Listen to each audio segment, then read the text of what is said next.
శర్వానంద్ గారు, మీరు టికెట్లు కొంటే మేము బాగుంటాం.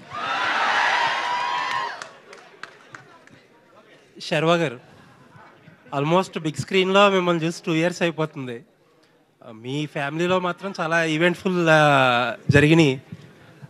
అండ్ ఎందుకు ఎంత 2 years గ్యాప్ ఎందుకు తీసుకున్నారు? అండ్ మూవీ రిలీజ్ కూడా చాలా ఆల్ ఆఫ్ సడన్ అనౌన్స్ చేసేసారు సర్ప్రైజ్గా.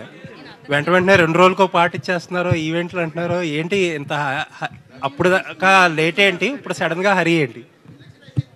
సో దీని గురించి మాట్లాడంటే 2 ఏళ్ళు ఎందుకు వచ్చిందంటే ప్లాన్డ్గా ఏం చేయలేదు. యాక్చువల్లీ 2-3 సినిమాలు ఇదే బ్యానర్లో చేయాల్సింది. బట్ ఈసారి నేను మీకు లాస్ట్ టైం మాట ఇచ్చినట్టు, లాస్ట్ టైం మీరే ఇంటర్వ్యూ చేసినట్టున్నారు, లాస్ట్ టైం మాట ఇచ్చినట్టు నేను ఇక్కడి నుంచి ప్రతి సినిమాకి రెస్పాన్సిబిలిటీ నేనే తీసుకుంటా. ఐ విల్ బి, సినిమా బాగున్నా బాగోపోయినా అది నా బాధ్యతగా ఫీల్ అవుతున్నా, తీసుకుంటా.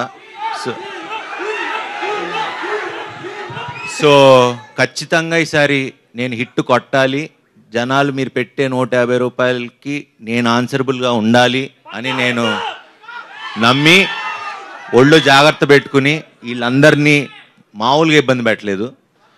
చాలా హ్యాపీగా ఎంజాయ్ చేస్తే ఏం చేయలేదు, చాలా కష్టపడి గొడవలతో ప్రతిరోజు ఇప్పటికీ గొడవ పడుతూనే ఉన్నాం. ఆ ఫైట్ ఎప్పటికీ నడుస్తూనే ఉంది. ఎందుకంటే సినిమా బాగా రావాలని చేసే ప్రయత్నంలో ఈ గొడవలు తప్పితే మాకు we all believe in our selfs. And శ్రీరామ్ని ఇప్పుడు దాకా తను చేసిన సినిమాలు నాకు తెలియదు, కానీ ఒక కొత్త శ్రీరామ్ని, కొత్త సినిమాని చూస్తారు మీరు, పెద్ద సినిమాని చూస్తారు.